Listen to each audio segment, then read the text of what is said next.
नमस्कार my dear students, मैं doctor A के गौतम, डिपार्टमेंट ऑफ जियोलॉजी, राजकीय बांगड़ महाविद्यालय डीडवाना, आपके समक्ष आज बीएससी सेकेंड ईयर के जियोलॉजी के थर्ड पेपर के अंतर्गत सम्मिलित एंडोक्राइन ग्लैंड्स के कुछ डिसऑर्डर्स के बारे में, एंडोक्राइन डिसऑर्डर्स या ऐसे कुछ समस्याएं जो हार्मोनिक इम्बैलेंस, हार्मोन्स की कम या ज़्यादा मात्रा में सीक्रेट होने के कारण मनुष्य में ऐसी व्याधियां उत्पन्न हो जाती हैं, उनके बारे में आपसे चर्चा कर रहा हूं। एक महत्वपूर्ण विषय है जो कि विभिन्न प्रतियोगी परीक्षाओं में भी पूछा जाता है, इसको ध्यान से समझें। यहाँ कुछ डायग्राम्स के माध्यम से, फोटो के माध्यम से, चित्र के माध्यम से मैं आपको स्पष्ट कर रहा हूँ कि एक तो ग्रोथ हार्मोन का बहुत खास रोल होता है जिसको जीएच कहते हैं, और इसकी कम या अधिक मात्रा जब स्रावित होती है तो मनुष्य में अलग अलग व्याधि उत्पन्न हो जाती है। एक होती है हाइपर सिक्रीशन की वजह से, hyper secretion of growth hormone, GH इसको कहते हैं। हाइपर का मतलब अधिक सिक्रेट हो जाए अगर ये ग्रोथ हार्मोन। कहाँ से सिक्रेट होता है? हाइपोथैलेमस से होता है, थायराइड से होता है। तो इसमें अगर अधिक इसका स्त्राव होता है तो जाइंट मैन, लंबा आदमी, एक जो औसत उम्र होती है उस समय में जितनी उसकी ऊंचाई बढ़नी चाहिए उस उतनी ना बढ़ कर के उससे बहुत ज़्यादा बढ़ जाती है। एकदम से लंबा अगर कोई बच्चा हो जाता है तो ये hyper secretion of growth hormone की वजह से होता है। दूसरा होता है बौना, आपने देखा होगा। जब ग्रोथ हार्मोन का सिक्रेशन बहुत कम होता है तो आप ये देखिए, ये बौना है, ये ग्रोथ हार्मोन के औसत से कम मात्रा में स्त्राव की वजह से होता है। और अगर नॉर्मल सिक्रेशन होता है तो व्यक्ति की हाइट नॉर्मल होती है, उम्र के हिसाब से सही तरीके से व्यक्ति बढ़ता है। तो तीन परिस्थितियां होती हैं, एक तो नॉर्मल सिक्रेशन, दूसरा हाइपर सिक्रेशन और तीसरा हाइपो सिक्रेशन। तो हाइपर सिक्रेशन के अंदर ज़रूरत से ज़्यादा लंबा हो जाता है, हाइपो सिक्रेशन के अंदर ज़रूरत से ज़्यादा नाटा रह जाता है, और नॉर्मल सिक्रेशन में नॉर्मल ग्रोथ होती है। तो ये माल फंक्शन ऑफ पिट्यूटरी की वजह से भी होता है। इसमें क्या होता है माल फंक्शन ऑफ पिट्यूटरी के अंदर? यहाँ पर आप देखिए कि एक बीमारी होती है जिसको कहते हैं एक्सोप्थेल्मिया,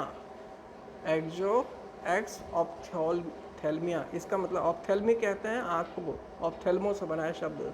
एक्सोप्थेल्मिया एक बीमारी होती है जो कि हाइपरथायराइडिज्म की वजह से होती है। थायराइड का जो थायरोक्सिन हार्मोन होता है वो अगर ज़रूरत से ज़्यादा सिक्रेट हो जाता है, हाइपरथायराइडिज्म, थायरोक्सिन हार्मोन की अधिक सिक्रेशन अगर किसी बच्चे में या किसी व्यक्ति में होता है तो उसकी आंखें ज़रूरत से ज़्यादा बड़ी दिखाई देने लग जाती हैं, बड़ी बड़ी आंखें हो जाती हैं।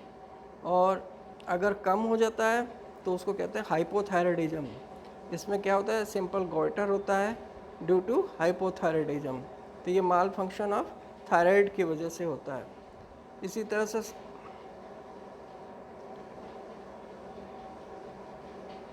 कम अगर सिक्रेशन होता है थायरोक्सिन का तो भी ग्रोथ रुक जाती है। ये इनसफिशिएंट सिक्रेशन वाला ग्रोथ का बच्चा दिखाया हुआ है। तो ये मनुष्यों में इस तरीके से अलग अलग पिट्यूटरी की, थायराइड की या हाइपोथैलेमस से सिक्रेट होने वाले ग्रोथ हार्मोन्स की, इनकी कम या अधिक मात्रा की वजह से अलग अलग बीमारियां, अलग अलग डिसऑर्डर्स देखने को मिलते हैं। अब हम बात करते हैं endocrine glands as a system. अंतःस्रावी ग्रंथियां शरीर में एक दूसरे से बृहत, बहुत ही पृथक स्थानों पर स्थित होती हैं। ये विभिन्न उत्पत्ति जैसे एक्टोडर्मल, मीजोडर्मल या एंडोडर्मल और संरचना की होती हैं। इनके सिक्रेशंस या हार्मोन्स भी रासायनिक रूप से भिन्न प्रकार के होते हैं। ये प्रोटीन, स्टेरॉइड्स या पॉलीपेप्टाइड्स हो सकते हैं।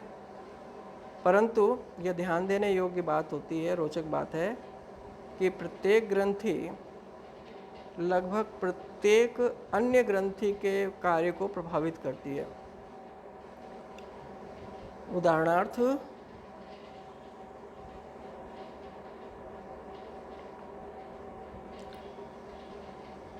यदि पिट्यूटरी की अग्रपाली हटा दी जाती है, पिट्यूटरी की अग्र जो लोब है, एंटीरियर लोब को हटा दें, तो टेस्टीज और अंडाशय दोनों ही कम हार्मोन्स या बिल्कुल नहीं सिक्रेट करेंगे।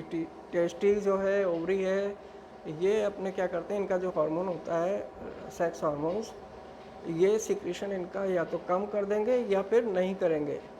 इसी प्रकार से आंतरिक स्राव की समस्त ग्रंथियां मिलकर परस्पर संबंधित तथा एक दूसरे पर आश्रित एक अंतःस्रावी तंत्र बनाती हैं, जो विभिन्न शारीरिक क्रियाओं का कोऑर्डिनेशन करता है। जब पिट्यूटरी का थायराइड, एड्रिनल एवं गोनेड्स आदि की क्रियाओं को नियंत्रित करने का कार्य प्रथम बार खोजा गया, तो उसे प्रधान नियंत्रण ग्रंथि या मास्टर कंट्रोलिंग ग्लैंड माना जाता था। परंतु बाद में क्या हुआ कि समस्त एंडोक्राइन ग्रंथियों के परस्पर संबंधों और उनके हार्मोन्स के पारस्परिक प्रभावों को देखते हुए संभवतः पिट्यूटरी को एक विशेष स्वामी ग्रंथि माना जाना ठीक नहीं समझा गया। मतलब इसको मास्टर ग्लैंड बाद में नहीं माना जाता था, और शुरू में तो इसको मास्टर ग्लैंड के रूप में देखा जाता था पिट्यूटरी, क्योंकि पिट्यूटरी के द्वारा बहुत से ऐसे हार्मोन सीक्रेट होते हैं जो कि ओवरी है, टेस्टिस है, पैंक्रियाज है, एड्रिनल, थायराइड, इनके हार्मोन्स को सीक्रेट करने को कंट्रोल करते हैं। परंतु बाद में ये देखा गया कि हाइपोथैलेमस जो है वो पिट्यूटरी को कंट्रोल करता है, तो हाइपोथैलेमस को मास्टर ग्लैंड मान लिया गया। न्यूरोसिक्रेटरी ऑर्गन है ये हाइपोथैलेमस, जो कि ब्रेन में स्थित होता है। तो अब पिट्यूटरी को इन कारणों से आज की तारीख में मास्टर ग्लैंड नहीं माना जाता है। अब हम बात करते हैं न्यूरो एंडोक्राइन इंटर रिलेशनशिप की।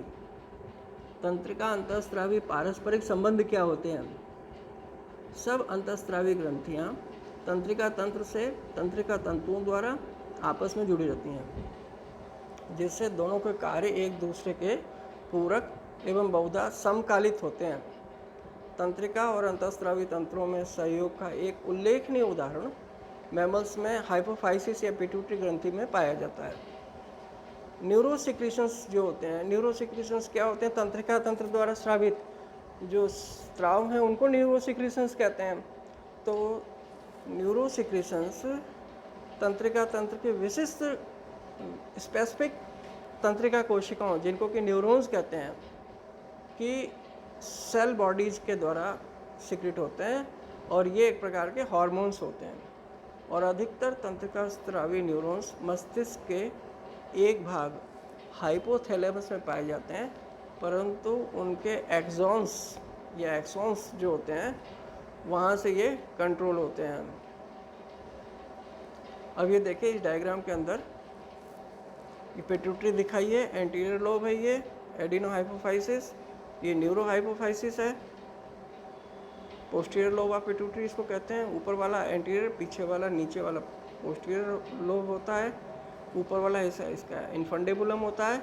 और ये पिट्यूटरी कहाँ लगी होती है? हाइपोथैलेमस से लगी होती है।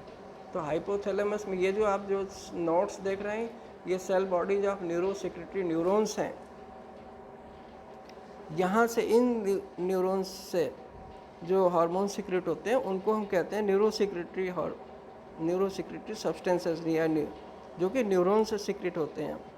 तो ये हाइपोथैलेमो हाइपोफाइशियल पोर्टल वेन होती है, उसके द्वारा यहाँ से जो सब्सटेंस सीक्रेट होता है वो पिट्यूटरी के एंटीरियर पार्ट में या पोस्टीरियर पार्ट में जाता है।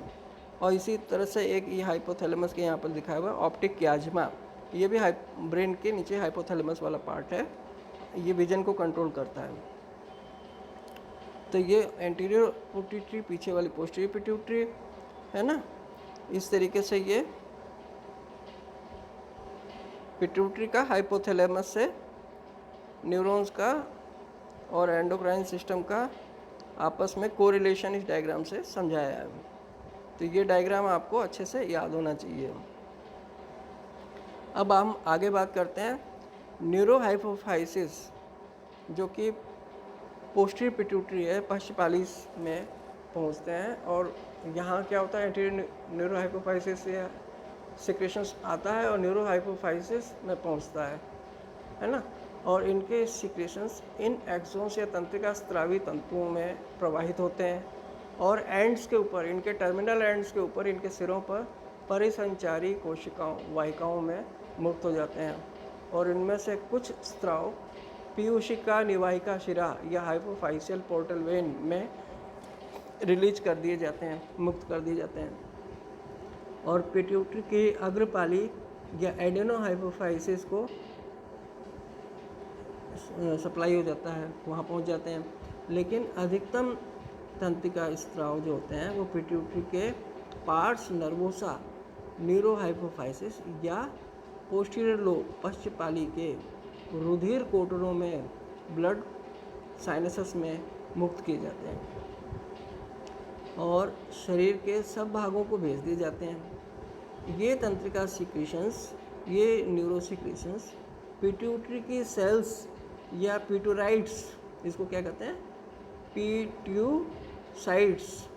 पिट्यूसाइड्स क्या होती हैं, पिट्यूटरी की सेल्स की हार्मोनी क्रियाशीलता का रेगुलेशन करते हैं और ब्लड संचरण में तंत्रिका स्रावों द्वारा प्रभावी शरीर के दूरस्थ ऊतक और ग्रंथियां एक प्रकार का हार्मोनी पुनर्विनिवेशन या फीडबैक करती हैं ताकि हाइपोथैलेमस और पिट्यूटरी द्वारा हार्मोन्स का उत्पादन प्रभावित होकर घटता बढ़ता रहे। और इस प्रकार मस्तिष्क और अन्य अंतःस्रावी ग्रंथियों की सक्रियता आंतरिक स्रावों के साथ साथ परिधीय तंत्रिकाओं के द्वारा परस्पर संबंधित या कोऑर्डिनेट हो जाती है, समकालिक हो जाती है।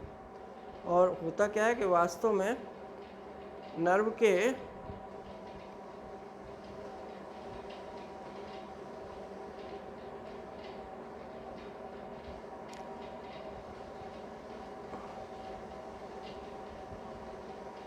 यहाँ देखिए, नर्व के सेल्स और अंतःस्रावी कोशिकाओं के बीच कोई विभाजक रेखा अंकित करना असंभव होता है क्योंकि दोनों समान क्रियात्मक प्रभाव वाले समान पदार्थों का ही सिक्रेशन करते हैं। अब यहाँ पर हम आपको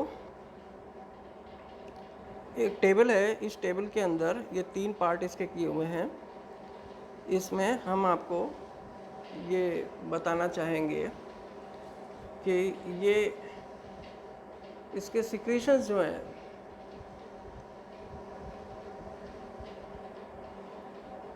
आप देखिए,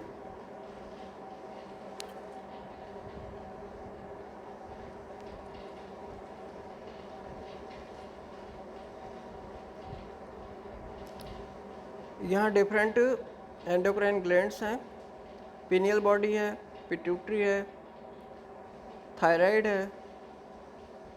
इसी तरह से इसके अंदर देखिए,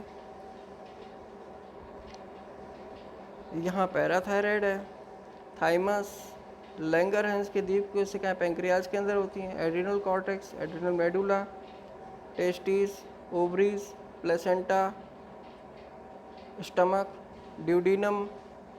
तो ये डिफरेंट एंडोक्राइन ग्लैंड्स हैं, डिफरेंट एंडोक्राइन साइट हैं। इनके द्वारा जो हार्मोन्स सिक्रेट होते हैं, जैसे पिनियल बॉडी से मेलेटोनिन सिक्रेट होता है और इसका नेचर क्या होता है, अम्लीय है, प्रोटीन है, कैसा है, वो इसके अंदर समझाया हुआ है। और इनके क्या फंक्शन है, इनको आप समझ लीजिए, इनके प्रभाव क्या होते हैं। जैसे पिनियल बॉडी मेलेटोनिन है, ये स्तनीय जननांगों की क्रिया का अवरोधन, त्वचा का रंग हल्का करना इत्यादि, ये इसके काम होते हैं। इसी तरह से इनकी कमी से क्या होता है, जैसे ये पिट्यूटरी का है, एंटीरियर लोब से सिक्रेट होता है एसटीएच हार्मोन, सोमेटोट्रोपिक हार्मोन या जीएच ग्रोथ हार्मोन, प्रोटीनी नेचर का होता है, ग्रोथ को नियंत्रित करता है, प्रोटीन ही है ये। और बचपन से में बौनापन या प्रौढ़ावस्था में साइमन रोग इसके द्वारा होता है और बाल्यकाल में महाकायता, मतलब बहुत जाइंट शरीर हो जाता है इसके हायर ग्रोथ की वजह से, हाइपर सिक्रेशन की वजह से। या प्रौढ़ावस्था में अग्रातिकायता, एक्रोगेली नामक रोग होता है। इसी तरह से घेंगा नामक रोग होता है ना। तो ये डिफरेंट तरीके के जो डिजीज़ हैं वो यहाँ पर इस टेबल में दिखाई हैं, समझाई हैं। इनको आप इस टेबल में देख के, ये समरी है एक प्रकार से, जितना कि मैंने इन 2 एपिसोड्स में डिफरेंट हार्मोन्स, उनके फंक्शंस, उनकी कमी से क्या होता है और उनके अधिक सिक्रेशन से क्या बीमारी हो सकती है, क्या डिसऑर्डर हो सकता है, जो जो चीज़ें हमने आपको एक्सप्लेन की हैं वो सारी यहाँ पर आपको इस वीडियो के अंदर इस टेबल में समझाई हुई है। Thank you very much.